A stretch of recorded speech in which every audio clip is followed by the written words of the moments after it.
So what happened here, Jack? So I was driving along and it was downhill and didn't have these tilted up enough and it fell off. How high was it? It was up at the ground. So the point I want you to understand here is that you're not a child anymore. You're dealing with expensive equipment. You're dealing with, these are grown-up things here.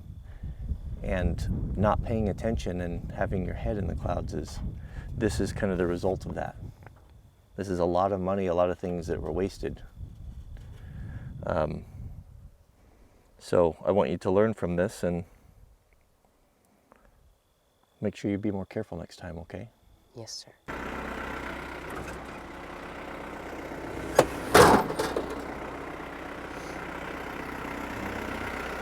I'll meet you back at the shop.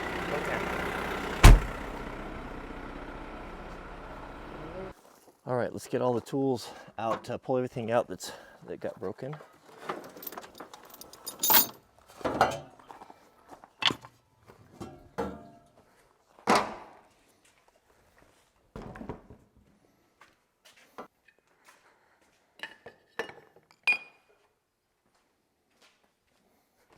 This isn't really working, is it? It's not working very well. Watch your fingers there.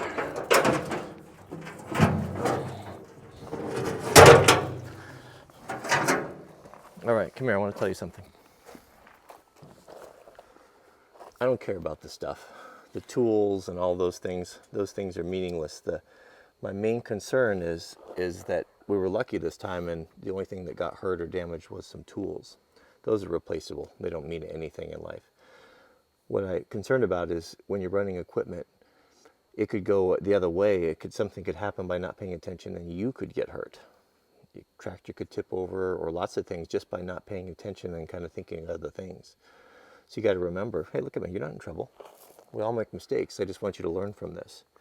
The important thing is when you're around this equipment and you're working with man's tools, you got to kind of flip your mind off of all those other things that you were thinking about and focus on what you're doing, because other people's lives are at stake, your lives are at stake, and we're just lucky that you didn't get hurt. It was just a bunch of junk that could be replaced, because I can't replace you. So lift your head up. We're not going to talk about this anymore. We all make mistakes. That's how we learn. I'm just grateful that nothing happened to you. Yes. That's the thing. So let's not talk about it anymore. Let's go forward. Have a good day. We have lots of extra tools, so no harm done. But you're still going to help me fix that stuff. Okay. All right. Get some towels. Let's get the water out of here. Let's load everything back up. Let's get back to work.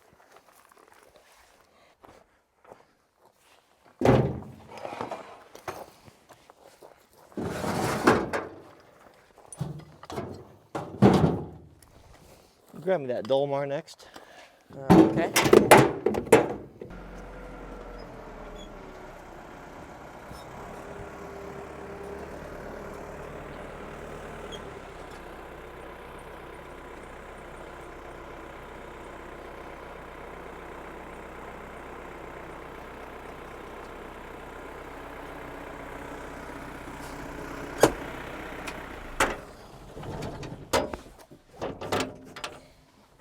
All right, Jack, grab my tool belt and a tape measure. Bring that over here. Let's get our start getting our layout going on here. It's funny, every time I push where I bend my chin down, I always feel like I've got the ham star on my neck.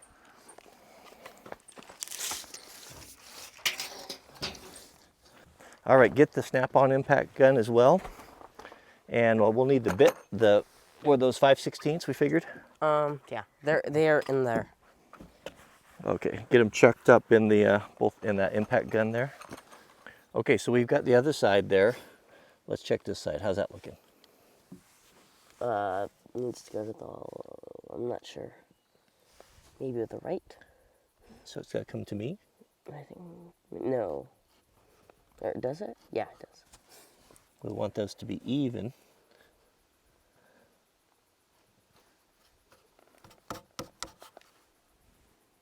All right, now go double check the other side. Sometimes they'll move on you when you move the other side, just to make sure that we're good. All right, so the screws that Jack and I are going to use for this, these are an 8-inch, they're timber screws, kind of a new thing that a lot of guys claim that they're the equivalent in strength, I think like to, what are they, 3/8 or, you know, pretty big lag screws. A lot of guys are getting away from lag screws and going with these.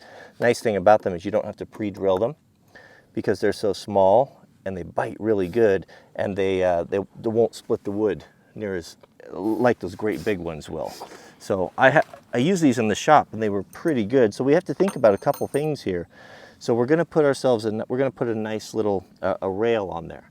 So if we cross this in the wintertime, if this was covered with ice in a tractor or something, what would happen to us? We'd slide. You'd slip off, and then that's not a good thing to have happen. So we want to make sure we put a little bumper on there. So we don't want to put our screws or where they're going to be in conflict with that, right? So we're going to only have, these are, the shortest one I have is only going to allow us to have a 1-inch overhang. So we have to kind of lay this out here. So we're going to have a 1-inch overhang from the sides here.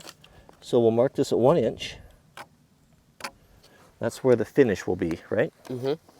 So we have to, before you do things like this, you always want to kind of make sure that you know that you're not going to do something that's going to give you problems later.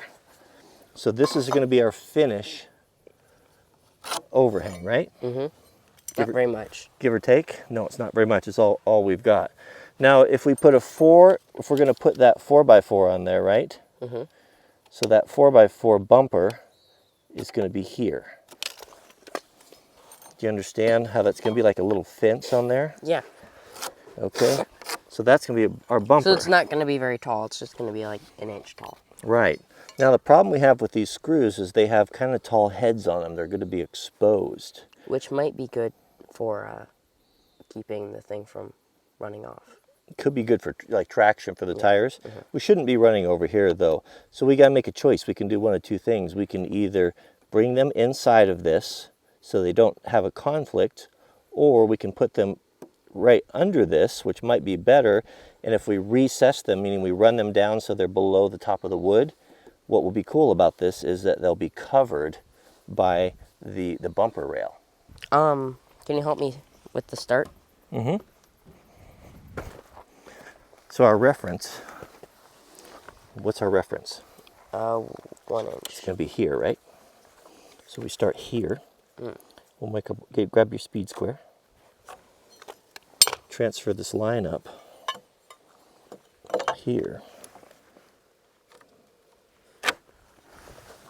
Over here, and then bring it around, and now you know where you're at. That's where your measurements all start from. Okay. And then measure. That's your control. From here to 4 inches. Yeah, now you know on your tape measure, this thing moves back and forth, right? To compensate for the thickness of it. So what carpenters would typically do is what they call burn an inch, because this is always moving around. It's not super reliable. So burning an inch means you add an inch to it. And so what I'll do is I will, or even 2 inches, let's say we'll burn 2 inches because this is kind of in our way. So I'll put that right on there like that, right? And I know I need 4 inches, right? So where's 4 inches come to? 6 right there. 6, right? Do you see why I burnt that inch? Why I didn't use this? Because this is kind of hard. Like, where is this at? And it's not super precise. If I come back here and I burn that, then I can just use it as a ruler, and then I'll get a more accurate measurement, right? So we don't need to put all these lines on. You know, I just did that kind of to demonstrate it. So actually, the only line that we want is our line for our screws, right? So 5. So 5, exactly. We'll be efficient. We don't need to waste time drawing a bunch of lines that we don't need. Okay, so what's the problem you're running into here? It's getting picked up at the bottom. It's the screw is stripping and it's not pulling itself down. We can't have these sticking up proud because we're going to put our bumper on there and it'll weeble wobble. They've got to be flush. So what we're going to have to do is we're going to have to pre-drill these things right here. So we need to find a bit that's just a little bit bigger than the head on this, which is going to be a 1/2 inch. Grab me the Makita drill. So we're going to have to pre-drill these with a 1/2 inch bit. So we'll go in here and we'll pre-drill them the thickness of this. Not very much. Whoops. Tighten up your chuck a little better than that. So now when we run this down,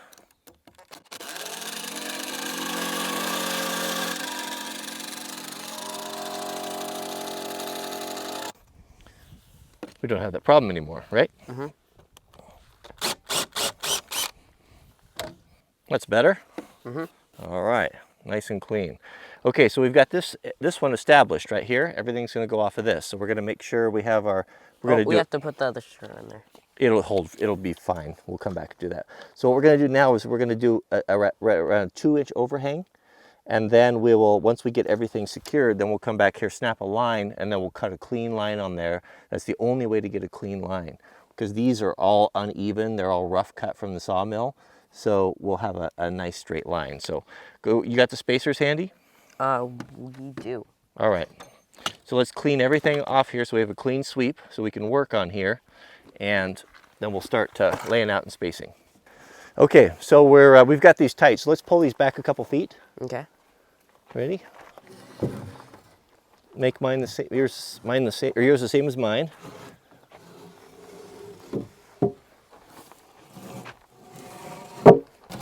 Because we're going to do a 1/2-inch spacer, so they're going to grow, right? Mm-hmm. This one's really long. Now remember, we got to alternate between the big ones and the little ones, the 4x6s and the 4x8s. Why is that? Because that's what we have. I already had a bunch of them cut. You okay? So, yep. Pull it back. Okay, so here's what needs to happen. Let's put this down and shove it up there. Let's put a spacer. This is your spacer. You got your tape measure handy? I did not have time to grab it. All right, grab your tape measure. Make sure you have that on you at all times.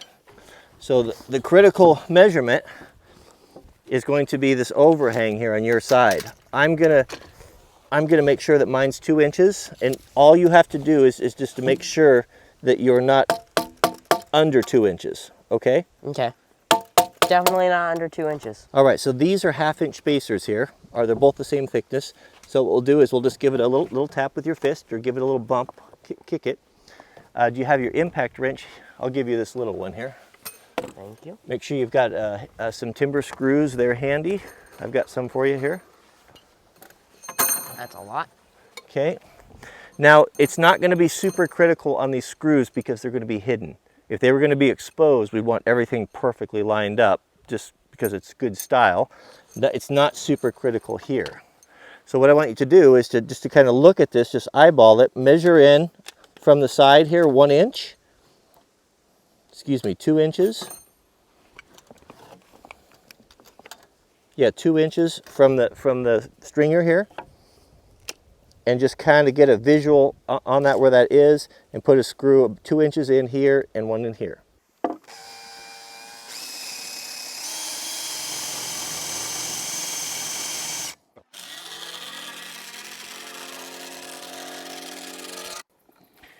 Listen for the variation in the tone. If you go too far, it'll run into the bottom of the hole and it'll strip out the screw.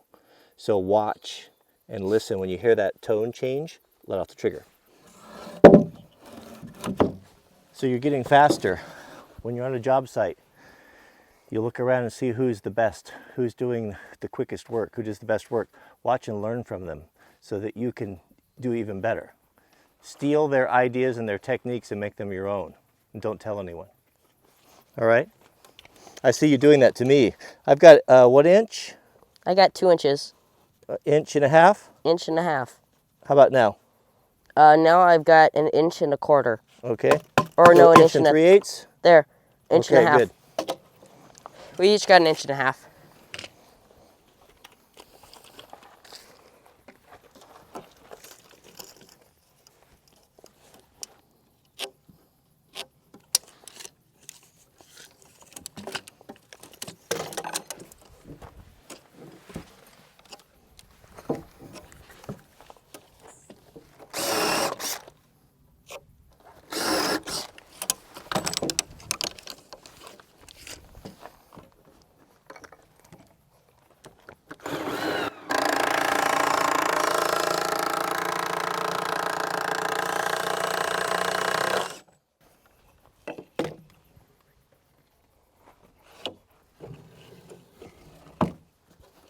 Plenty of space. Good overhang? Take as much as you want. Okay, I'm good.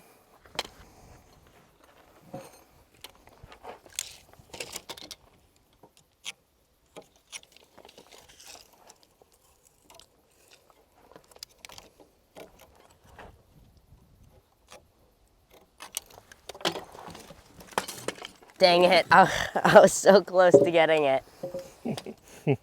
It's a race to the drill. Whoever gets You'll that. know when you're doing it right. I'll keep the drill in the middle here. And if you grab the drill before I do, you'll know that you're faster than your papa.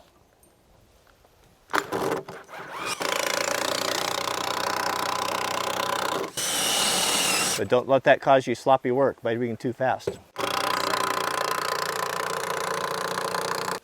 Drill goes in the middle. First one to the drill is the winner.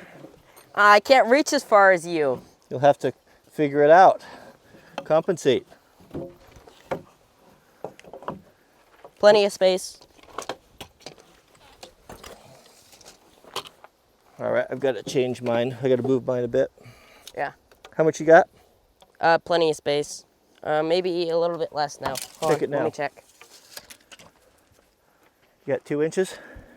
I have 1 inch and a half. Inch and 3/4. Okay. That'll work. Drat.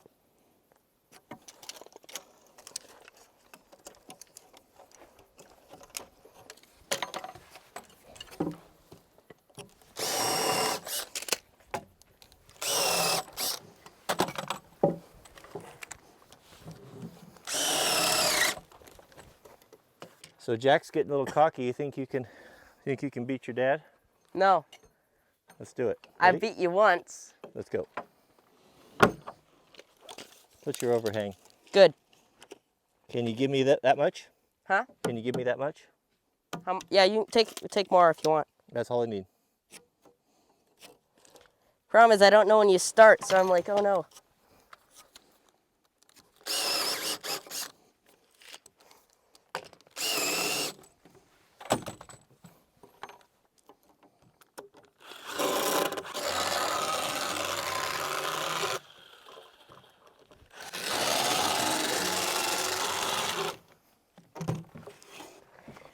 And we need more logs. All right, let's go get some more timbers. I was several hundred yards away from Jack when the toolbox came off the forks. I think he was going a little bit too fast and not paying attention. And the worst part was that after it fell off, then he ran over it. So I didn't see it happen, but I could see from several hundred yards away as he was dealing with it exactly what had taken place. And I turned off my truck, and I was actually very angry about this because it seemed to me to be so senseless. And so I stopped. I turned off the truck, and I prayed for patience, and I prayed for guidance and wisdom. And it's amazing how my whole demeanor changed. And it's just. I often say God speaks to me in different ways, and usually when I say that, I mean, again, I don't mean an audible voice, but I do.